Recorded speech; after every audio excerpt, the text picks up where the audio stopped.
Hi everyone, welcome to the Ashley Barlow Company podcast. I'm Ashley Barlow, your host.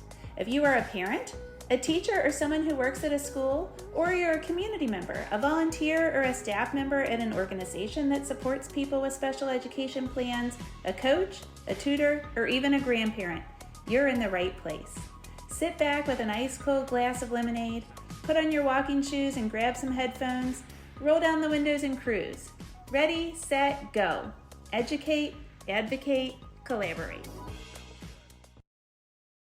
Welcome back to Special Education Advocacy with Ashley Barlow. I'm Ashley Barlow, and I'm so happy you're here. Friends, today we're talking about something that you're already good at. We are talking about something that you probably don't even know that you're good at. And that's why we're talking about it. Because sometimes in life we develop skills or we have skills already and we don't know that we have them and we don't know how we could apply them to different situations.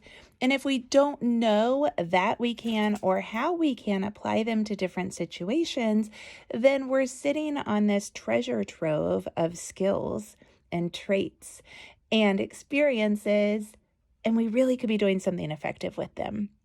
So today I want to talk about two things that I bet you probably already do. I bet you're probably already very good at that will help you in your advocacy for your child or for the children that you teach. So this came about for me when I was thinking about something that Griffin did very well as a brother. We always tease that Griffin would be a good hostage negotiator because since he's been a little kid, he was about 3 when Jack was born, he has had to and gotten to really develop some incredible leadership skills and some incredible negotiation skills and some conflict resolution skills. You know, I talk about it all the time here. Jack has ADHD, he has Down syndrome, he's got those expressive language delays, he's got a cognitive impairment, and all of those things kind of add up to some big behavioral things. Jack is extremely impulsive. And so the hostage negotiator thing came out when he was a little guy, probably a toddler. He's always liked Nerf guns. So help me God, wish that I had never given that little boy one Nerf gun because to take them away at this point would make him incredibly sad. But still at the age of 12, we're having to remind him about the rules with Nerf guns. And he used to have those things totally loaded and be at point blank range with his brother. And Griffin would just very calmly walk right up to him and take the gun away from him or deflect the bullet that was coming out. And he was so effective at negotiating that conflict, at walking straight into the fire. And it was literal fire. Of course, it's with a Nerf gun, so it could have hurt him, but not badly. And, you know, that was kind of like a really obvious lesson in how skills that we develop as family members and leaders and teachers in the special education and in the disability communities really kind of help us in everyday life as well. And so as we see it in Griffin and in our other children and in the students in our classes and that sort of thing, we also then can reflect on how we are growing as people and how we can utilize these skills as people as well. Before we dive into today's topic, I do want to invite you to help me a little bit. I am starting to put together the roster for our 3rd annual virtual conference, which we will host in January. I do not yet have the date. I just started working on this right now and towards kind of the end of the 3rd quarter, beginning of the 4th quarter in 2022. If you have a topic that you would like for us to cover, if you have a presenter that you would like for us to invite, if you have any ideas for the conference, let us know. I'm happy to try to get anybody or anything in the conference that you all suggest. So you have always been so great at connecting me with podcast guests and with topics and that sort of thing. If there's something that you would like for me to cover at the conference in January, don't hesitate to ask. I know I will start to get questions about the conference because I've mentioned it. We will most likely do it the same way that we've done it in the past, where there is free entry for people that can watch it live. And we will charge a nominal fee for people that can get that VIP pass to watch it on demand. And we'll keep that on demand up for quite some time so that people have time to access everything that is on there. So we'll probably do it on a Saturday in January, and we will icing it pretty soon. It's starting to come together. So let me know if you would like to weigh in on topics or presenters or anything else about the conference that we're hosting in January. Okay, let's pop back over to talk about parenting skills that translate to advocacy. And like I said, I don't think this is just parenting skills. I think this is kind of like human relational skills because, as I indicated, this first became super obvious to me in watching Griffin. And then in watching Griffin, I realized, oh, I've got these skills as well. So the first one is reframing, the ability to reframe. Okay, Griffin just did this one yesterday in the car. So we use music as an incentive for Jack, as a motivator for Jack. And so I'll say, if you go get dressed nicely and, right now it's the fall. And so he's wearing his Halloween costume all the time. And there are just some places where you should not wear your Halloween costume. And believe me, I push the envelope on where you can and cannot wear certain things. But still, there are some places where your Halloween costume should not go, and maybe it needs to go in the washer or something like that. And so we'll say if you take off your Halloween costume, he's going to be Troy Bolton from High School Musical, by the way. If you take off your Halloween costume and you put on nice clothes, then you'll get to listen to Bruno in the car or something like that. Well, Griffin is a teenager, and he also very much likes his music. And so sometimes the motivation that we are trying to give to Jack then runs askew with the keeping a teenager happy thing that is always also tops on our list. And so yesterday that kind of came to a head in the car on a short little trip down to Target. And so Griffin was playing his music, and Jack was very politely advocating for himself and saying, hey, I earned Bruno or whatever it was. And what did Griffin do? He kind of changed the script. He flipped the script, and he sold his music to Jack in a way that satisfied Jack. He said, hey, buddy, you know what this is? By the way, it was Jackson 5. I didn't write this down when I was planning. I hate it when I do that, and I want to tell you something. It was a Jackson 5 song, okay? A, B, C, easy as 1, 2, 3. Oh, gosh, I'm sorry I just sang into your speakers. That's what it was. And so he said, hey, buddy, do you know who's singing this song? It's a little kid, and he's singing it with his brothers and sisters. What if we were in a band and you got to sing songs with me, your brother? What would our band name be? Blah, blah, blah. And he not only distracted him, but he sold the music. And because that song in particular is easy to get the chorus of, by the time we got to Target, the two of them were singing the chorus of the song. What did he do? He flipped the script. He sold the idea of the song because he reframed it. He didn't say, I like this song. This song is about me. I heard this song on a movie, or my friend introduced me to a song, or I am a human and I have a right to listen to this song. He didn't talk about himself. In this case, he sold the song to Jack, kind of by distracting Jack and by giving him an interesting fact. But when we reframe in an advocacy setting, we oftentimes reframe in a way that sells the idea or the thing to the other person in a way that speaks to them. So Griffin knows naturally what speaks to Jack, and he was able to do that. When I go to advocate for people with disabilities on Capitol Hill, what do? We talk to Democrats and Republicans entirely differently. When I worked, I was on Capitol Hill a fair amount, at least once a year, but oftentimes 2 or 3 times a year, when the ABLE Act was kind of in the last years of getting across the finish line. And one of the cool things that I got to do, and only because I was a constituent of the leader, I, as a Kentuckian, am in Senator McConnell's state. And so senators and representatives are more likely to take meetings when there's a constituent. And so sometimes I would get to go to these really cool meetings. And I hope I was able to add something, but I don't overvalue my importance at the table for sure. But when I was in those meetings, what I would do myself and what I would watch much more skilled advocates do is they would talk to first of all, the ABLE Act is now a law that allows people to put money in a savings account, and very similar to a 529 college savings account. This is a 529A account, which allows you to put money into a savings account to save for people with disabilities. The money can be spent for any disability purpose,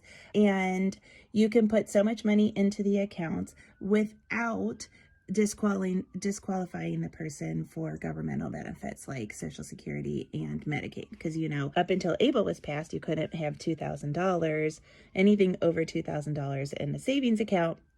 And so that would disqualify you from Social Security and Medicaid benefits. Okay. So that's the little bit of factual background that you need. So what we would do is we would talk to Republicans who traditionally are, pretty jazzed about financial aspects. So we would talk about people that were working in the workplace and how the unemployment numbers could really shift if we had the whole disability population working more, because they would be able to work, because they would be able to save. And so we approached it, largely from a fiscal or financial perspective. And then when we talked to Democrats, we talked about keeping people with disabilities out of institutions and in the workplace, and how it was, better for the mental health of people and that sort of thing. And so we talked about the same law, the same bill, from many different angles, but we sold to what we thought would appeal to our audience. We reframed the narrative, right? So how could we do this at school? How could we reframe something at school? Maybe we want to push a certain curricula. Maybe we want to, really get in a certain behavior curriculum. Or maybe we want a reading curriculum or a math curriculum, or maybe we want a talker for our child. It doesn't matter what we want. Maybe we want something new that the district's like, oh, that sounds like money, time, training, sounds like an effort on our part. And so what I know about teachers is I know teachers like to be efficient. They like to get shit done, so to speak. And so lots of times I'll sell things with the efficiency. So let's say it's a talker, for example. I'll say, yeah, you know what? It is a lot to learn. But honestly, I used a talker for my son, and he taught it to me because he took to it so quickly.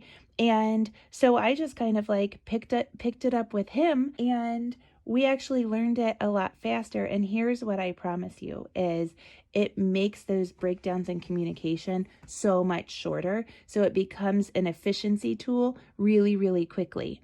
Because it used to be that he would get super frustrated when he didn't have the language.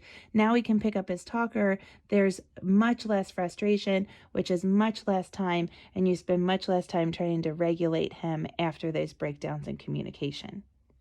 Well, now I've just talked to them with the magic words. Much less time managing behavior.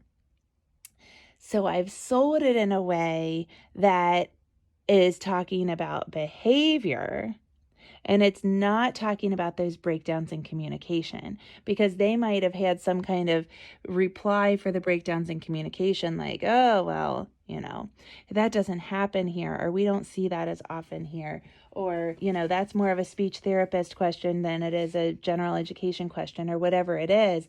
But when I start talking efficiency and behavior, that's a hot topic. And so then they're like, oh, okay, maybe we will try this talker thing. Maybe that will work. So what we do is we are reframing it. We're selling it in a way that speaks their language.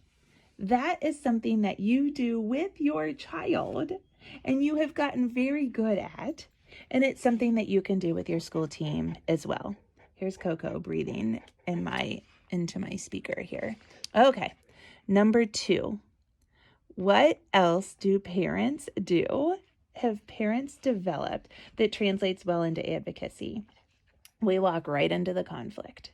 Now, you might say, wait a minute, I am conflict adverse. I totally get it. That is a personality trait. That is the way some people are made. It's not the way I was made, but I understand. I have worked with people in conflict long enough to understand that, yes, conflict makes some people uncomfortable. But let's think about parenting, and let's think about how good you are at conflict in parenting. Okay. So I'm going to tell you a little story, and I think I've told this story on a podcast before for a different reason. So listen to it again for this reason now. Okay, so I came home one day, and we had a babysitter this summer who was not she did not have the skill set and the experiences that lended itself to supporting Jack behaviorally, supernaturally. She probably could have developed those skills, but she didn't. And I think that she did not necessarily like working with us because we haven't heard from her since her last day. So it was just kind of one of those situations where sometimes you get lucky and sometimes you don't. So she was oftentimes frustrated and, frustrated is the word. So I pulled up into our driveway one time, and she was on the front sidewalk, and she kind of mouthed the word help. And of course, that's never something that a mother wants to see, especially after a work day when I'm still kind of shifting into, the shift from work to home. And so I'm like, oh my gosh, where is he? We've got this really tall magnolia tree outside of our house. Could he have climbed up high in the tree? What's going on? And so I got out of the car very calmly and I said, hey, how was your day? And she said, I need help. I said, is Jack okay? And she said, oh, he's fine. He's got the hose. Well, sometimes Jack, as we just said, he's impulsive. He loves to play with the hose, especially in the summertime. It's really good sensory play for him, and it usually is really calming for him to play with the hose. And truly, how much damage can you do with a water hose? It's cheap. It's relatively cheap. So long as you stay away from the front door and the people, you aren't going to flood anything. You aren't going to make anybody mad. And if you get dirty, you've got a hose to wash you off. So I usually let him have at it with the hose. I'll go give him some Tupperware tubs, that kind of thing, some measuring cups, and he has a grand old time. Half the time he doesn't play with those things. He's filling up other odd things that he's found around the garage or the house or whatever. And so I said, oh, okay, did he squirt you? And she said, yes, and now I'm all wet. And I was like, okay, well, yes, that's what happens when you have a hose. That's what I thought. I didn't say that out loud. And so what did I do? I walked right into the hose. I walked right into the fire. Just like Griffin did with the Nerf guns when Jack was a baby, I walked right into the fire. And as I walked into the fire, you know what I said? I said, Jack, don't squirt me. You know the rules. I'm going to come over. I'm going to talk to you about the hose. Well, of course, he squirted me. So just one little squirt across the front. I had on a cotton shirt, whatever. And so I turned it off. And I said, hey, I heard that you squirted the babysitter. Let's call her Susie. I heard you squirted Susie. Is that good behavior? No. Okay, I understand that it's fun to play with the hose and that you want to play with the hose. Yes. Okay. Well, then here's the rules. You may not squirt the front door. You may not squirt the people. You got it? Yes. Okay. So I'm going to turn the hose back on, and that's your warning. If you do it again, I'm going to turn the hose off. Understood? He said, understood. I said to her, I'm going to go change my clothes because he's going to play with the hose and I might have to turn it off again. I'd rather do it in shorts and a t-shirt than work clothes. I'll see you later. And I let her go. See you later. Have a good day. What did I do? I faced the conflict. I walked right in there and I said to Jack, hey, here are the rules. Are we clear? Yes. Great. And if you do it again, here's what's going to happen. Done. No nonsense. I faced the conflict. By the way, the next day I did explain to the babysitter the function of the behavior. Jack likes big reactions. So it's this kind of like sensory function where he wants people to kind of explode like, oh, you got me wet.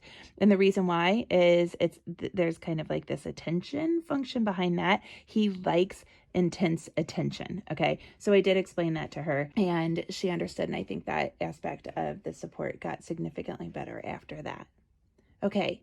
So how can we face the conflict at school? How can we do the same thing? Walk right in there and be like, hey, this is what I want. This is why I want it.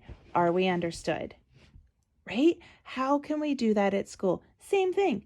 Maybe it's staffing, maybe it's behavior, maybe it's a curriculum, maybe it's a grading thing that you want, maybe it's a social support that you want, whatever kind of support you want. You can go into school and say, hey, I got to say something. It might be uncomfortable, but I need to address it. I need to ask for this.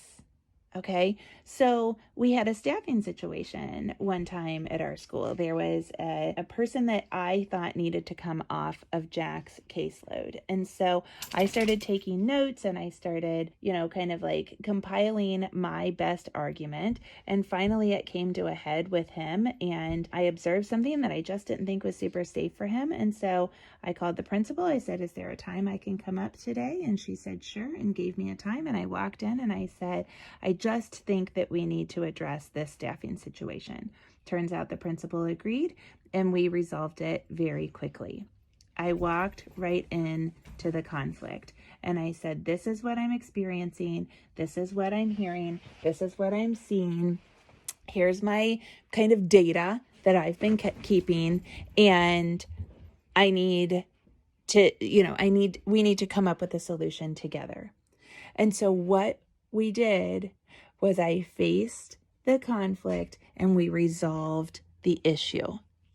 If I didn't have Jack Barlow in my life, I personally would probably still be able to do that because I'm wired that way. But so many people are conflict adverse and say, no. I steer away from conflict.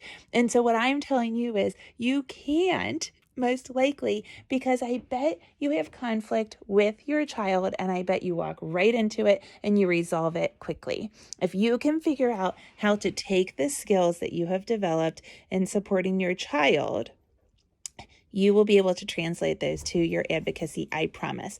Why don't you start to practice it and see how it goes? Okay, friends, you probably hear Coco jumping around in the background. That's because she has a pair of my socks. And not only does she have a pair of my socks, but she has a pair of Bombas socks that my college friends talked me into buying. So she doesn't eat the TJ Maxx dollar socks. She eats the $5 socks. So because we've come to an end and because I need to go get the socks away from Coco, I will bid you adieu. I will see you next week, same time, same place.